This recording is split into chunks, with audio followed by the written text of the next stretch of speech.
Hello, welcome to this week's episode. I am going to share with you juicy stuff. Like, you're going to leave this episode feeling like you know exactly what to do in order to journal, to self reflect, and feel better. I'm going to teach you how to feel emotionally empowered no matter what you're going through. The thing here is that emotional empowerment looks and feels different for everyone. These are a few keywords and phrases that my clients have told me that you might resonate with. And if you do, you know that this episode is going to be really helpful for you. And also that they are signs to do something about it. Like, you don't have to continue to feel this way. So here they are. They are often feeling stretched thin.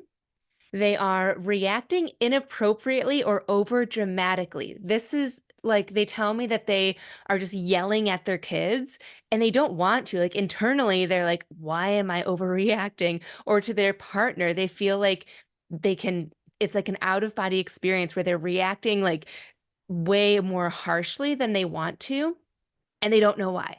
They also have zero patience or tolerance. They feel hopeless. They shut down. They're burning out between work and life and all of their responsibilities. They're overwhelmed. They feel like they don't have any direction, almost like they're on this loop of like whatever they're going through is going to continue and they don't know what to do next. A lack of support. They almost always say yes, even when they don't want to. Yes to helping out and to supporting others, even when they don't have the energy to and they're exhausted. And they often don't ask for help and support in return. There are peaks and valleys between good days and down days. So it's not like these women, most of them aren't like down and out all the time and like feeling a negative way all of the time. It's peaks and valleys, it's cycles. It's like great day, bad day, bad day, bad day, great day. And they don't know how to like raise that up to have mostly great days. They also feel stuck. And a lot of them don't understand where all of this is coming from, or they do understand, they are just scared to unpack it. Something that I hear a lot with women who want to start journaling or have already tried is that journaling is like complaining on paper, and they often get stuck in it. And why would they write about anxiety or overwhelm or stress? Because if you write about it, you're going to focus on that and you don't want more of it. That is true if you stay stuck in the emotion. But today I'm helping you on working through that. So those are the emotions that a lot of my clients feel. But here's the thing, what they want to feel is empowered. They want to feel like they're in control and that they're the ones calling the shots, not like a plastic bag in the wind and like life is just happening to them. Somebody else said, I want to find a good routine for myself so that I don't always feel stressed about not getting things done. She wants to feel like she can put her phone down and relax mentally, like not have all of the things swirling around in her head. They want to feel patient. They want to feel, she said, this one person said she wants to feel like myself again, happy, energetic, and confident. I just haven't felt that in so long. She wants to wake up and make sure that she is feeling light rather than burdened from the day before. So, how do we do this? My solution is journaling. There is definitely an approach, though, again, so that you don't get stuck and you get to the other side with direction on what to do next.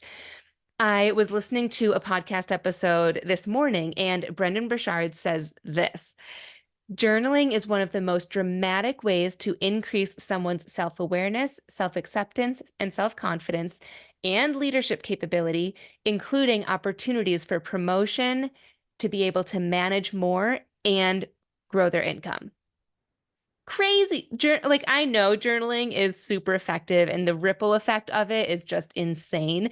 But hearing that, and it's the one of the most dramatic ways to improve your life based on how you feel, it just blew my mind. And that it increases your likelihood of promotions and just more opportunities. So the reason for this is because it forces self-reflection. And when you self-reflect, that forces self-acceptance, accepting where you are and what you want. And then it also improves self-confidence. And when you're confident, you call your shot, right? And you go for that promotion. When you're confident, you have the hard conversations that you used to be too afraid to have, right? So many things happen when we increase our self-confidence.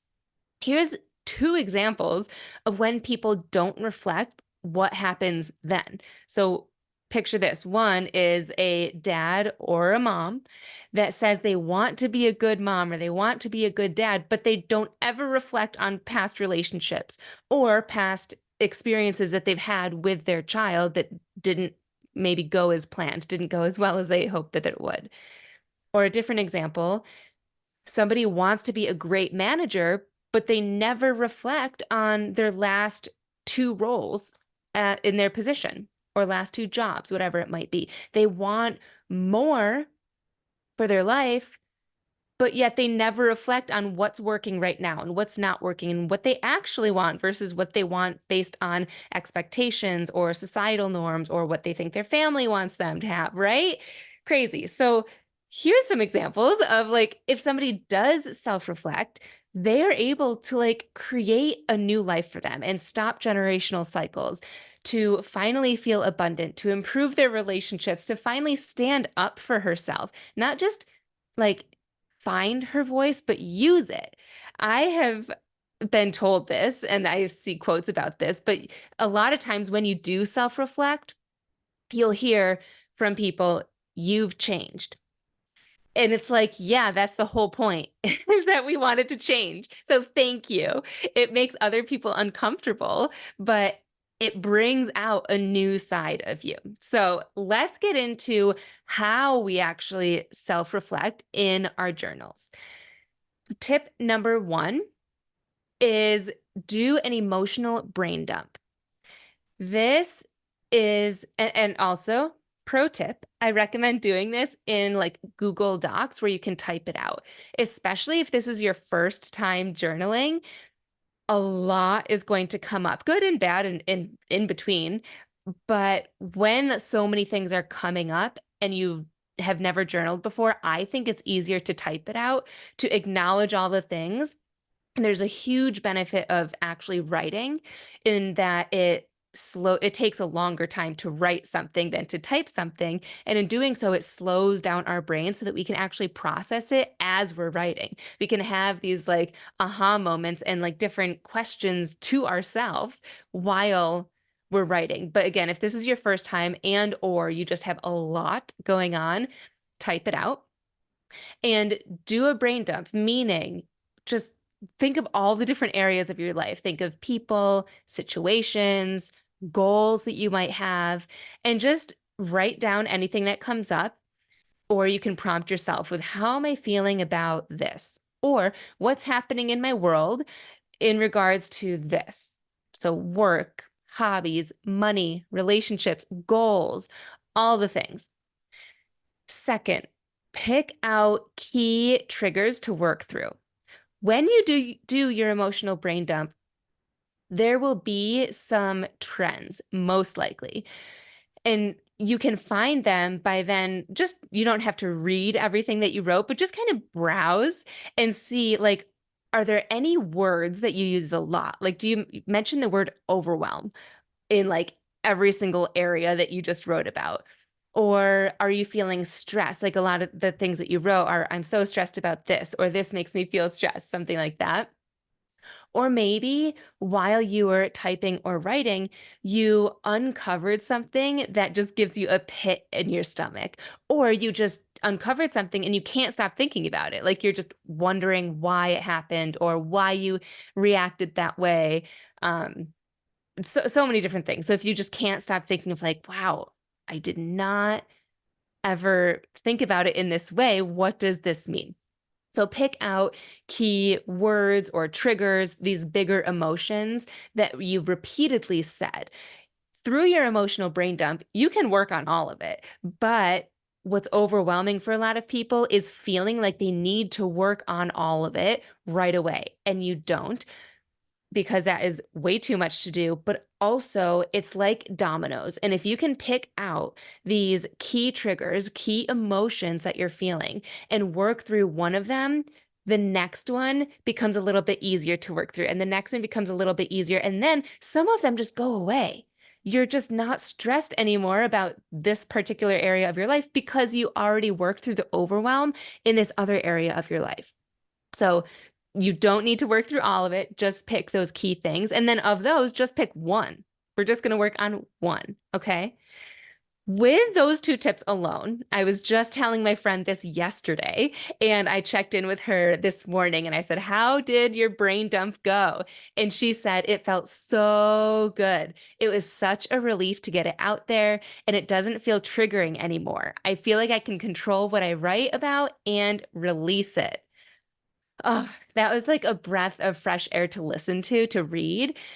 The fact that she doesn't feel triggered anymore because she acknowledged it. She had so much that was just like on her mind, and she knew that it was there, but she wasn't giving herself the time or space to acknowledge it and honor it and not even like work through it, but truly just write it out, like get it out there. And now she feels in control, like she has a way to actually work through those things. So it's pretty incredible. Of those first two steps, that is the awareness step of the breakthrough blueprint. And that is step number 3. If you want to take it one step further, you can utilize this breakthrough blueprint for those key triggers. Again, just the emotional brain dump and sifting through and finding those triggers is the first step of the blueprint, which is awareness. I am going to link the breakthrough blueprint, which is something that I should totally charge for because it's so valuable, but it is free. I'm going to link that in the show notes, but I'm also going to go over the other 4 steps of it with you right now. The next step is meaning. So, what are you making that emotion that you're feeling or situation that you're going through? What are you making that mean about yourself? What are you making it mean about other people? What do you think other people are thinking about you? Like, what is their meaning about it? So, just kind of attacking this big emotion from different angles and like, what are you making it mean? The next step is curiosity. And the simple question is that true? Or are those things true? Is it true that you actually are overwhelmed and stressed and have too much on your plate? Very well could be, right? But you were making it mean that you're a bad mom. You were making it mean that other people thought you were unorganized. Are you a bad mom? Are you actually unorganized, right? There's no right or wrong. You will hear say yes to some and no to some. But again, just questioning it and kind of busting through anything. And this is where you're going to have some aha moments of like, oh, no, that's not true about myself. Or it is, but not in the way that I've been judging myself for. The next step is clarity, step 4. Now that you know how you're feeling, the meanings that you attach to it, and if they hold any weight at all, if they're true or not, what is it that you actually do want? A lot of people, when they journal, just jump straight to here. They jump straight to the fact that they want to feel more balanced between work and life. And they kind of journal through that and how they might be able to make that happen. But if you don't acknowledge the fact that you are burnt the F out and you are on decision fatigue because you have so many decisions to make and you have so many responsibilities, it's not going to be as effective as acknowledging that, questioning it, and then coming to the conclusion that you need help with decisions. Like you want to delegate. Maybe that's one of your clarity moments is you want to delegate more. You want, to be happier in your relationship. You want that better balance. Come up with a whole list of things that you want. And then the last step is actions. This is where you take that clarity piece and you break it out into tangible things and maybe intangible. There might be a few mindset things that you can do to help you feel that way. And it can be anything. It could be like setting your alarm a little bit earlier the next day. It could be reminding yourself certain things that inspire you throughout the day. It could be setting a date for maybe it's for yourself and you go do a hobby that you haven't been doing in forever, or you set aside time, like phone free time for you and your spouse or you and your kids, and you do something like that. It can be something that you can do right away. It can be doing something later. It can also, kind of like I mentioned, it can be a task that you unload, like you delegate to somebody else, or you are choosing not to do something anymore that you have been doing. This is the step that will change the game. I mean, all of it. This is the breakthrough blueprint. I called it that for a reason. But ending with actions makes you feel in control. At least you're in control of the controllable. There will always be some factors that we can't control because they're not us, right? They're not our actions. But by listing out the small things that you can do and then actually doing them, you will inch towards feeling centered. You will inch towards finding that voice. You will inch towards having the hard conversations so that you feel more confident in speaking up. Let's rewind a little bit. I just said having hard conversations. And I've shared this example with one of my clients before. The action could be have the conversation with so and so. Or you could even break that down. And the action could be think about when I want to have the conversation. Another action could be outline what my main points are. Outline, like, what is the point that I want to get across in this conversation? Because if you're anything like me, I'll enter a conversation, I'll completely like black out and not even say what I mean, not even say what I want. And so having an outline of what is it that you want to share and that you would love to get out of the conversation. Another step could be, how are you going to ask this person? Will you text them? Will you call them?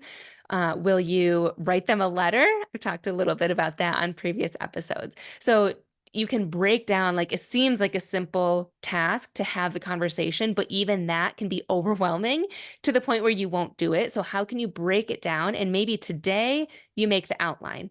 The next day you look at your calendar and think, when is a good time to have this conversation? And then the next day, you ask about having the conversation. I hosted a community back in November and then another one in January where we did this whole process.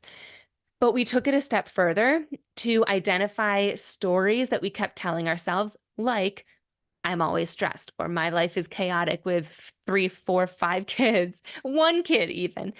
And we also talked about transitions, right? Like divorce or within careers. And we worked through them so that they no longer believed those beliefs about themselves. They didn't believe them to be true anymore. And they rewired their brains so that their default belief and actual emotions were different. It was the desired outcome that they wanted. And they felt supported and confident during their tough season, all of it. And I got the feedback that they loved the group so much, especially the community chat. I only implemented that one for the January round, but they loved it and they wished that it was longer than 1 month to help them stay accountable to actually journaling, because a lot of them stopped journaling after the group. And they said if it was longer, they would have actually continued to show up and continue to journal. And they wished it was longer for the 1 month just to stay connected with the other women. A big feedback was they didn't feel so alone. They loved seeing that other moms were also struggling. They loved seeing that other women who were pursuing their careers felt super burnt out and had decision fatigue, right? And when you feel less alone, you open up more and you don't single yourself out as much. So, with all of that being said, I created the Emotionally Empowered membership. I'm so excited. This is a community where we talk about the hard stuff, right? We talk about that whole list that I opened up this episode with. We then actually work through it from lots of different angles in our journals, and we stay connected with these ambitious women who want to grow. And like I just said, it is a membership. So it's longer than 1 month now. If you want, you could pop in for a month, or we have 3 months, 6 months, or annual memberships. I I just need you to go check out the page that I made that shares all of the information. It's so incredible.